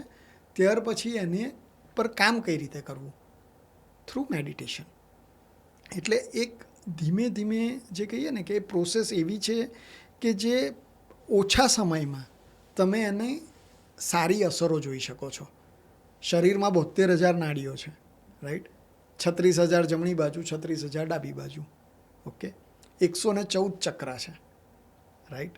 હવે 114 ચક્રમાંથી 108 ચક્ર આપણા શરીરમાં છે, 6 ચક્ર આપણી ઓરામાં છે. ઓકે, હવે એ 108 ચક્રમાંથી 7 ચક્ર ઇમ્પોર્ટન્ટ છે, તો એને મારે સમજવા પડશે, રાઈટ? એની ખરેખર અસર શું છે એ મારે જાણવી પડશે, અને એને હીલ કરીશ તો મારી ઓરા પણ હીલ થશે અને મારા પ્રોબ્લેમ્સ પણ હીલ થશે. પણ હવે હું કોઈ વસ્તુ, જેમ કહ્યું આપણે પહેલાં વાત કરીએ રીતે કે હું કેજીનો સ્ટુડન્ટ છું ને હું પીએચડીની એક્ઝામ આપવા જાઉં, હું કોઈ પણ મેં XYZ રીલ જોઈ કે કંઈ પણ જોયું અને હું સીધું એમ કહું કે મારે ચક્ર એક્ટિવેટ કરવું છે, મેં એનો બૂટ કેમ્પ પણ કરી નાખ્યો, પણ મને એનો બેઝિક જ ખબર નથી કે જેની પર શીખવામાં મારે ટાઈમ આપવો પડશે. ઇટ્સ નોટ કે કોઈ એવી મિરેકલ કોઈ નથી આપતું. હું પણ મારો કોઈ રિપોર્ટ, હું મારો લાઈફ રિપોર્ટ બનાવીને આપું છું, એની અંદર હું કોઈ એવી મિરેકલ નથી આપતો કે આ તમારો લાઈફ રિપોર્ટ છે ને એની અંદર તમને હવે કાલથી તમારામાં બધું ચેન્જ થઈ જશે. ના. આ લાઈફ રિપોર્ટ શું છે? લાઈફ રિપોર્ટ એટલે આ બધાનું કોમ્બિનેશન. દેટ મીન્સ કે તમારા, જેમ કે મેં કહ્યું કે જ્યોતિષ શાસ્ત્ર, પામિસ્ટ્રી, આ એક માર્ગદર્શન જીવનનું બતાવે છે, રાઈટ? ફેસ રીડિંગ એ તમારો સ્વભાવ અને એના વિશે, તમારી જે કેરેક્ટરિસ્ટિક્સ છે એના વિશે વાત કરે છે. ઓરા અને ચક્રા હિલિંગ, તમારી ઓરા અને એને કઈ રીતે તમે કરો એના વિશે વાત કરે છે. વાસ્તુશાસ્ત્ર, તો ભાઈ ઘરની અંદર કોઈ એવી ઓરા હોય કે જેને તમે થોડા ચેન્જીસ કરીને પોઝિટિવિટી ક્રિએટ કરી શકો, એની પર વાસ્તુશાસ્ત્ર કામ કરે છે. પણ એ છેવટે જે કરવાનું છે એ બધું કોણે કરવાનું છે? ઓકે, ફોર એન એક્ઝામ્પલ હમણાં જ હું વાત કરું, બહુ જ મારા નજીકના મિત્ર છે, વાસ્તુશાસ્ત્ર છે, અને just we are sharing something on ચાય અને મેં એમને પૂછ્યું, મેં કહ્યું શું છે, કેવું ચાલે છે? તો કે તુષારભાઈ બહુ જ ફાઇન ચાલે છે, બહુ જ પણ પ્રોબ્લેમ શું થાય છે કે લોકોને કહીએ ને પછી પણ લોકો રાતોરાત ચેન્જીસ માગે છે.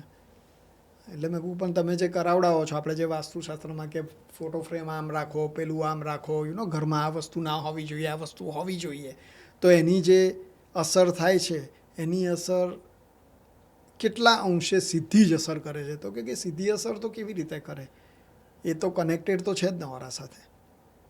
સો દેટ મીન્સ કે આ બધું સાયન્સ ભેગું કરીને લાઈફ રિપોર્ટમાં એક એવો રિપોર્ટ બતાવવામાં આવે છે કે જેની અંદર તમારે પ્રેઝન્ટ સિચ્યુએશનમાં કઈ વસ્તુ તમે એવી કરી શકો જેથી કરીને તમારામાં ચેન્જીસ આવવાના ચાલુ થાય.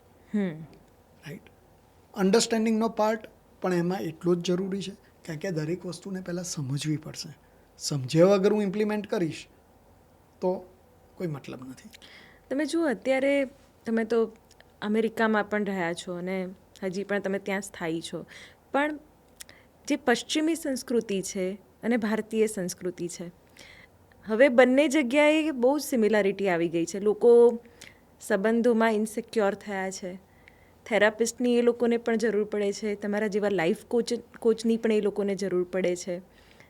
પણ એવું શું ખૂટ્યું છે? કારણ કે પહેલાં તો વિશ્વાસ પર જ સંબંધ હતો. હવે વિશ્વાસ પણ તૂટતા વાર નથી લાગતો. લોયલ્ટી ઇશ્યુઝ એટલા બધા આવી જાય છે સંબંધોમાં, લોકો એટલા બધા અસહજ હોય છે કે જેના કારણે હવે એક નવો જ આ ટ્રેન્ડ ચાલુ થયો છે. સેલિબ્રિટીઝમાં પણ તમે જોઈ લો, મોટા મોટા લોકો પોતાનું કાઉન્સેલિંગ કરાવતા હોય છે.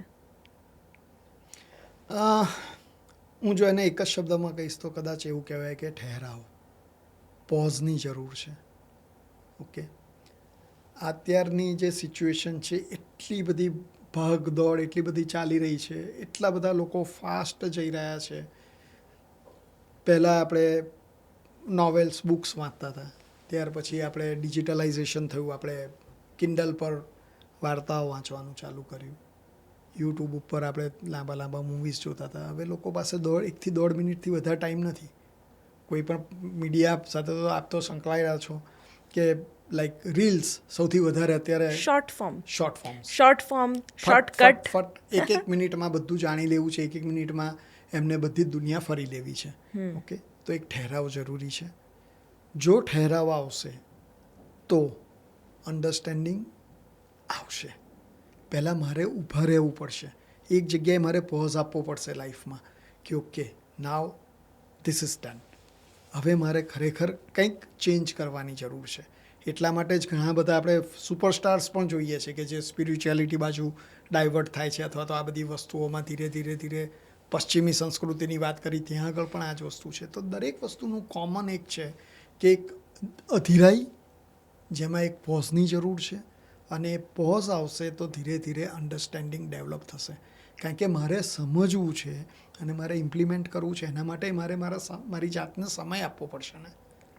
લોકો ઓવર એમ્બિશિયસ બની ગયા છે એવું લાગે છે. ઓવર એમ્બિશિયસ બનવું બહુ જ સારું છે.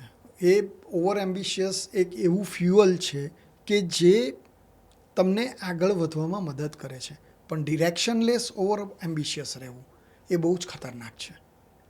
જ્યાં આગળ મને મારી કેપેબિલિટીની ખબર નથી, જ્યાં મને કેપેસિટીની ખબર નથી, અને જો મારે હું એમાં આગળ વધું છું તો એમાં હું આગળ વધું, ના નથી પાડતો કે ના વધો તમે, પણ એન્હાન્સ કરો તમારી કેપેબિલિટીને, તમારા થિંકિંગ પાવરને, તમારા અન્ડરસ્ટેન્ડિંગને એન્હાન્સ કરો અને પછી આગળ વધો.